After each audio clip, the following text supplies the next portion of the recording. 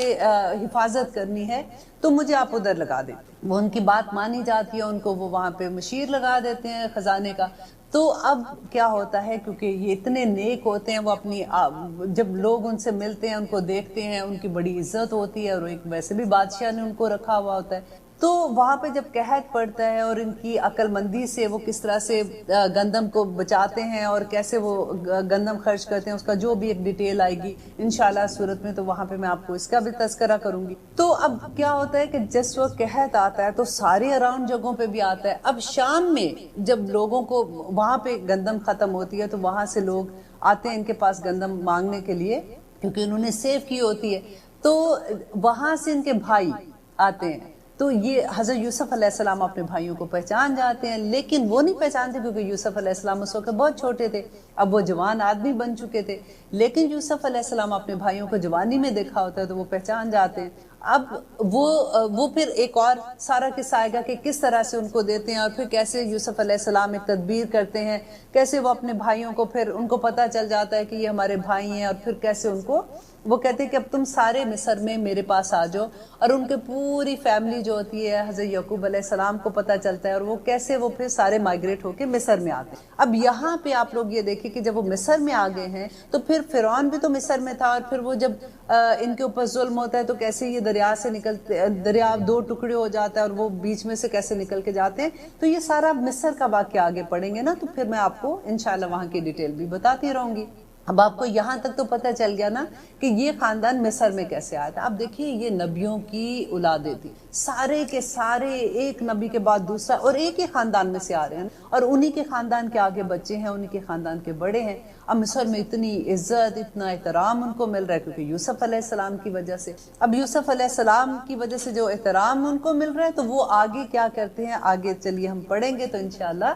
اب آپ کو مزہ آئے گا کہ یا بنی اسرائیل، اے اسرائیل کے بیٹو، اذکرو یاد کرو نعمتی میری نعمت کو، اللتی وہ جو انعمت علیکم جو میں نے انعام کی تم پر۔ اب کیا انعام کیا تھا اللہ سبحانہ تعالیٰ نے؟ یہاں پہ اللہ تعالیٰ وہ جو نعمت ان کو یاد کرا رہے ہیں، وہ نبوت کی نعمت یاد کرا رہے ہیں کہ کیسے میں نے نبی تم پہ بھیجے اور کیسے میں نے تمہیں فضیلت دی۔ اوفو بیعہدی، اوفو تم پورا کرو بیعہدی میرے عہد کو، اوفی میں پورا کروں گا بیعہدکم تمہارے عہد کو، فَإِيَّايَ فَارْهَبُونَ تو پس مجھے سے ڈرو۔ دیکھیں فَإِيَّايَ فَارْهَبُونَ آپ کو یاد ہے ہم نے پڑھا تھا إِيَّاكَ نَعْبُدُ وَإِيَّاكَ نَسْتَعِينُ، یہ وہی والی بات ہے کہ صرف إِيَّاكَ نَعْبُدُ، صرف ہم تیری ہی عبادت کرتے ہیں، ہم نے عہد کیا تھا نا، تو یہاں پہ بھی دیکھیے وہی آ گیا وَإِيَّايَ فَارْهَبُونَ صرف مجھے سے ڈرو، اور اگلی آیت میں بھی اسی کے